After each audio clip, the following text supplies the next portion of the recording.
My name is Jill, and my question is, how do you come up with the topics that we talk about every day? Is it just kind of current events, or is it something you plan out?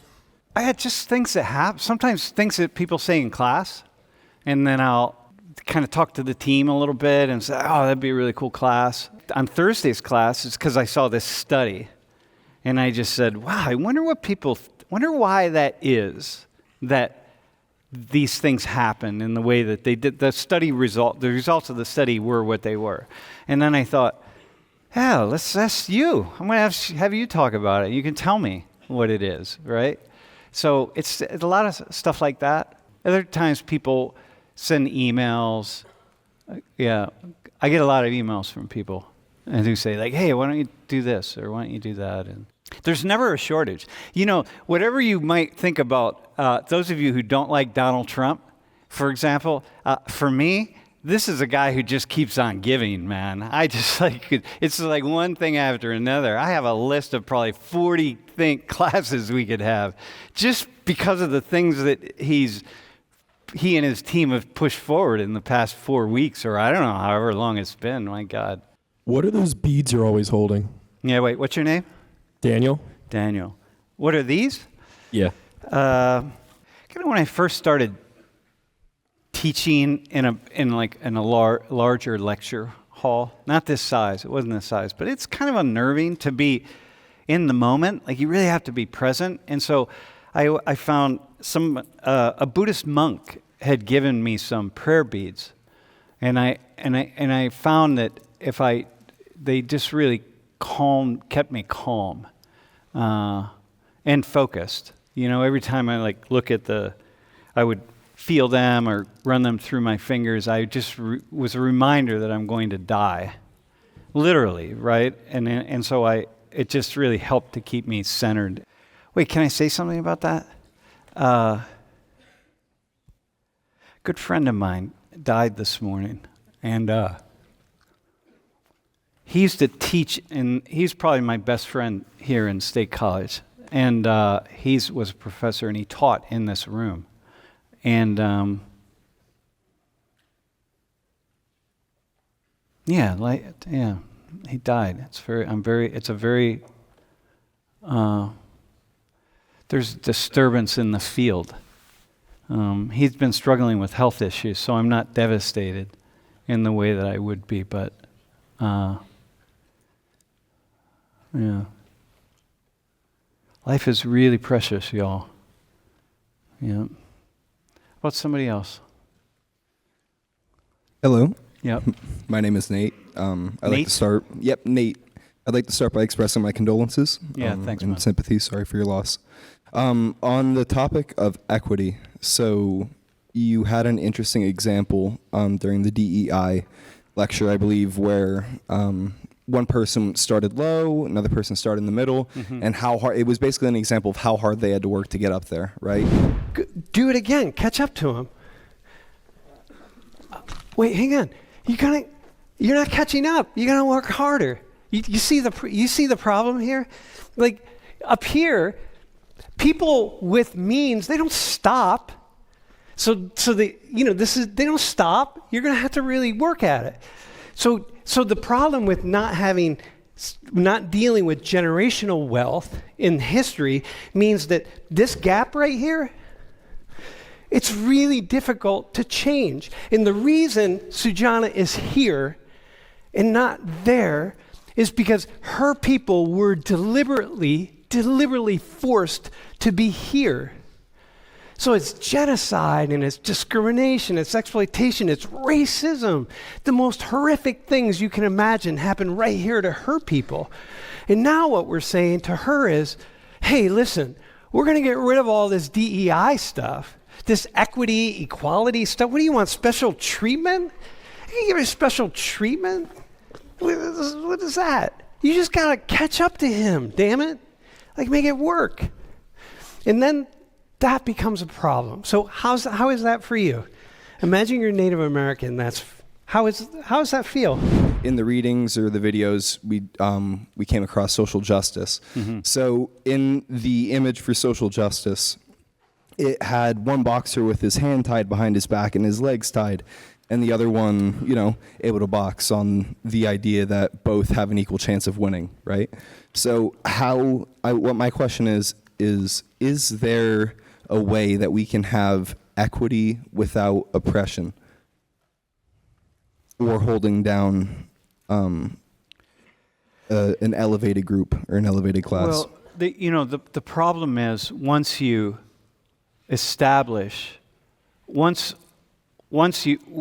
inequality is established for whatever reason, it's generally going to be established with it's never established with fairness because societies don't operate that way, right? So if inequity or inequality was established on fundamentally fairness principles, meaning that truly the people that desired to work the hardest, the people who were most capable of working the hardest, that kind of thing, they're the ones that got ahead, then everything would be fine because it got established in that way. But it didn't. Around the world, we generally don't see that. And so once it's established that way, there's, on the basis of unfairness, the only way to unestablish it, right, to reconcile it, is with unfairness. Unfairness is going to create unfairness. And so you just have to decide, is that what we want to do? And usually the second bout of unfairness, it's always going to be people who say, wait, I wasn't part of the first unfairness. You know what I mean? I wasn't part of creating this system, so why do I get punished for reconciling the inequity, right? And they have a point. And so, I don't know what to do, right? So this is the thing. We're stuck, Yeah. Like who is willing to give their land up? Every acre in the United States was taken from indigenous peoples not that long ago. And who here is willing to just be like, yeah, all right, I'll give my land up to re-establish this kind of a sense of equity? It's like, no, nobody's going to do that. And so that's the problem. And generally speaking, what so many people want is just at least acknowledge that. When you listen to people who are talking about the unfairness, if people if people would just acknowledge that, just kind of like what you're acknowledging by nature of asking that question, that would be like, oh, okay. God, thank you. Thank you for at least acknowledging. I wanted to ask, what's your opinion on Trump's his immigration policies, and if you think there's a better way to handle it? See, we're in the same boat of trying to fix a problem without creating another problem, right?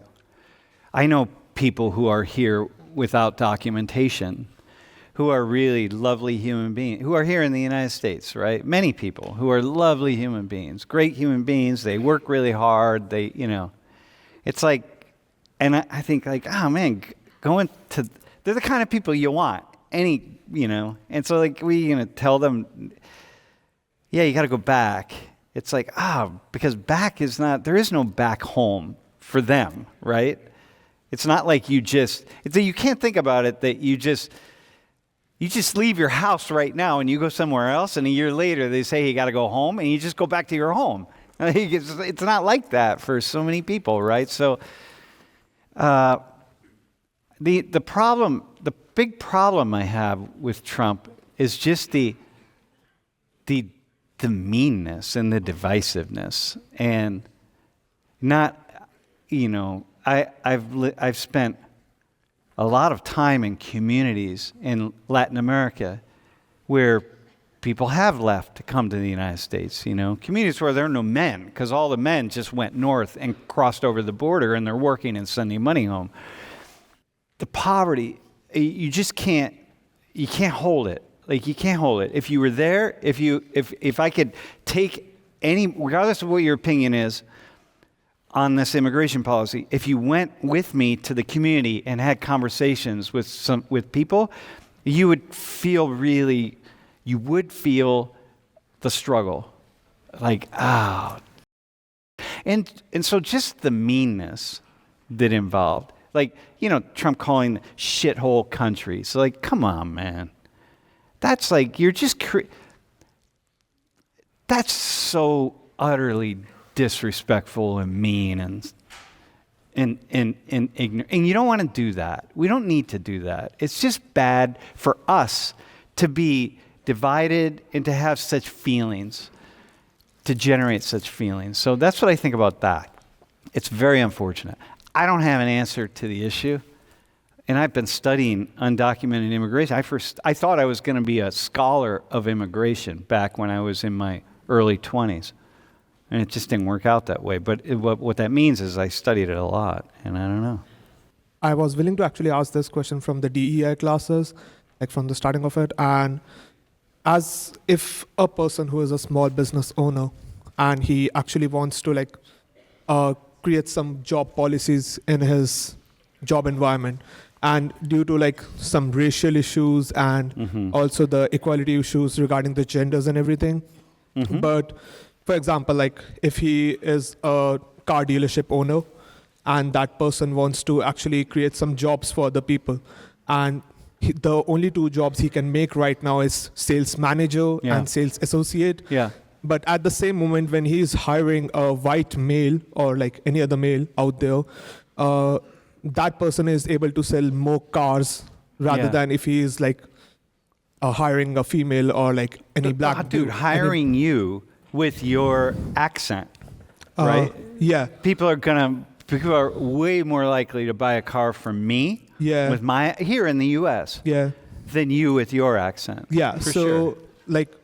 Of course, he will be willing to pay that person more rather than any other person. But if he will create any other jobs, if he will create any accountant or something, at that moment he will be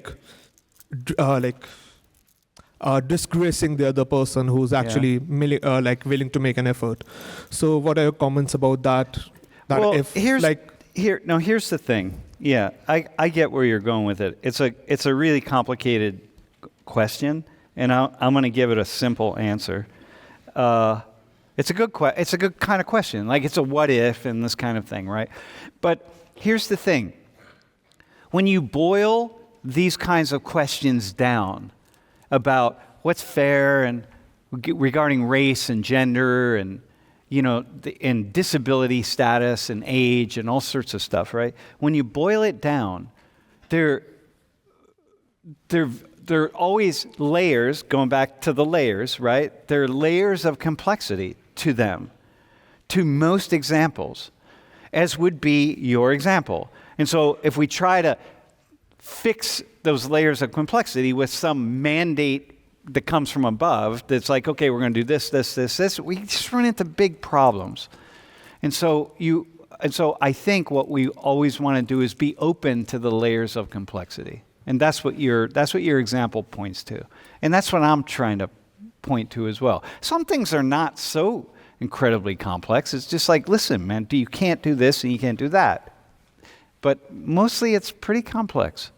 I was wondering, for the exams, the videos and the articles that you assign, I recognize some of them were focusing on equity, one of the videos and a couple of the articles. Yeah. But some of the other ones were what people wear in minus 95 degrees, what the Chinese influencers focusing on America, and then especially the pictures at Costco. So how do you decide what articles and what videos Same to thing. focus on? People send me stuff. That one about living at sub-zero temperatures. I'm this is really cool. It just when I watched that, it got my mind going. How cool is that? And I think, well, this would be really cool to anybody, because this is a culture. This is where people are living on a part of the planet. This is how they're living. And what this class is about is constantly showing us a window into the lives of different people. And so for me, that's just exciting, right? I'm never going to travel there, but I can watch this. Well, I might. One of you might, but I probably won't, because I was in St. Petersburg, and it was 15 degrees below zero when I was there, man. And I'm just damn. Yeah, I watched people swim in the river also at 15 degrees below. That was crazy. Russians, man, Russians. That's all I'm going to say. So, so that's how it comes up. So people send me stuff. I come across it, Yeah. And they go in lots of different directions. I try to do like something that's leans one way, there's a lot of New York Times stuff, but if you notice the New York Times, there's no opinion things. It's not like the opinion pages. The opinion pages of the New York Times, I don't even read them anymore because I just don't like the opinion generators. The stuff, so if you think like, oh, the New York Times, it's like fake news, whatever people think. It's like, no, these are really interesting articles by very thoughtful and dedicated reporters. So anyway, that's how we get there. If you saw it, what were your thoughts on the Super Bowl halftime show? Dude, I didn't know Kendrick Lamar was a Trumper, man, a Trump supporter. That was your takeaway? Yeah. Damn, man. Because I looked at that, I didn't see a single person who wasn't black. And I'm like, there's no diversity, so he's following Trump. Like, yeah, we're going to get rid of all diversity, and we're going to just do like all black people here. We're going to have a diverse group of people, or no white people, no Latinos, no Asians, no nothing, man. This is like just gonna be black people. So I would think if you're a big Trump person, you'd be like, Kendrick Lamar, yeah, he's got it, man. Finally, he's got this figured out. I thought it was really pertinent to the topic we went over of code switching. I think a whole lot of households in this country were like, wow, he shouldn't have done that, right? But he was just being himself. Well, here's the thing, right? One of the really cool things about living in a nation like the United States, for me anyway, is that I really appreciate cultures. And I really appreciate everything that's cultural. So it's music, and it's food, and it's dance, and it's language, and it's clothing, and customs, and all that. Like, I really appreciate it. And I enjoy, one of the cool things about being in the United States is that I enjoy being right here in my own backyard, so to speak, which is why I love this class. I like having access to so many different things, okay? And so, for me, I really appreciate when people here in the United States hang on to their culture in a really tight way, right? So I like music. I don't want everything to have to get all blended together. So I think in that sense, it's very cool. Like, you should really appreciate that. It's a good, it's very cool. What is the most interesting place you've ever visited, and why? Dude, I can't answer that question, man. I'll tell you some of the interesting. So I've been to Haiti about 10 times. A lot of friends in Haiti. Haiti is, man, there's nothing like Haiti. I've been to Ethiopia, had a project in Ethiopia. I love Ethiopia. Been to Iraq. Been to so many places that are just, and when I travel, like I enter the culture because I'm always going for a reason and with people. So it's just everywhere. It's fascinating. Yeah. My first love was Spain, and my second home was Ecuador. But I now have a home in Colombia, and so I go there a lot. And my second home now is kind of Korea. So how about that? I just want to know, like, if you appreciate culture that much, like, why don't you live in a place that's more diverse than Pennsylvania? Like, dude, no, in the middle of a cornfield in central Pennsylvania. Oh my God. I've been asking myself that question, bro, for 35 years, man. And I still don't have an answer. Here's the deal. Because this is where I ended up for whatever reason. It just is. And then I allow the world to come to me. Like I call it in. So that's how it is. So I have lived in cities all around. And again, I have an apartment in Bogota. I mean, I get out a lot, right? So, and this is just where I've been called to be. So you all bring it. You bring it to me, and that's cool. Yeah. Yeah. And this guy's here, and Nisha's here. So it's like, it's all good. All right, so you talk about being someone who's traveled the world, and very recently you just talked about, not listening to opinions, like in the news and stuff. So have you ever found a time where you traveled somewhere and you found the narrative that you found, or the things that you found while traveling, to be different than what the news reports? Oh my God. Absolutely. And the biggest place is Israel and Palestine. Yeah. Yeah, there you go. Just right there. Israel and Palestine, man. Would you say that is the most profound difference that you saw? Yeah. Yeah. Hey, you just have to go, right? I mean, there are a couple Israelis in the class, or people at least have dual citizenship. A couple people who have dual citizenship with Palestine. You just can't even hold it. You can't explain. Yeah. I will say that. Maybe Russia in a way, but you have to. But only if you grew up when I grew up. For you all, when it's not the same. And then of course being in the Gulf, right? And the amount of wealth in the Gulf. Yeah, man. I remember the first time I went to the Middle East, I went to Qatar, and when I went, people were like, "Oh, be careful over there," you know. And I'm like, dude, why? Because I'm going to get run over by a Bentley? You know what I mean? You know what I mean? Like, what the? It just, you can't even imagine, right? And you just feel so. You can just very quickly feel so dumb, yeah, when you go like that, you know, kind of thing. So right? You can't even like hold it, yeah. Yeah. Huh. All right, one more. I'm Yusra. How do you choose your volunteers? Like, do you pick specific people for specific topics, or how does it work?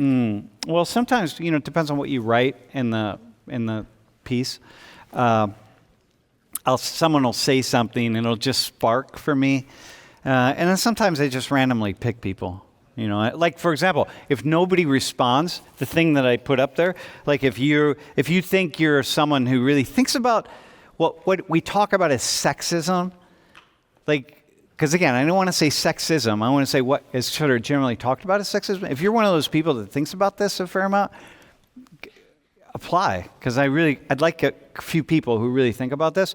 But if you're not, if I don't get anyone to apply on that one, I'll just pick people randomly. Be like, all right, you're on. Let's see where we go here. As I've told you before, my hometown is Bogota, Colombia. Yeah. And I was just wondering, out of all of the places in the world, why choose to buy an apartment there? We were one day, Lori and I got invited down to Bogota to give some lectures on the peace process back like 8 years ago. And we were walking in El Parque El Virrey, yeah? And it was like 1 a.m, and we're like, damn, this is, it felt like we were in Spain, and I've always wanted to have an apartment in Spain.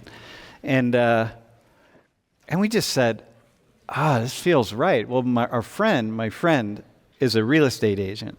So we said, hey, find us a place right here around this park. And 2 months later, she did. And we were like, all right, we'll buy it. It's a small place, but it's nice. Feels good. Yeah, that's how we ended up there. It was really random. Completely random. Yeah. That's a cool question.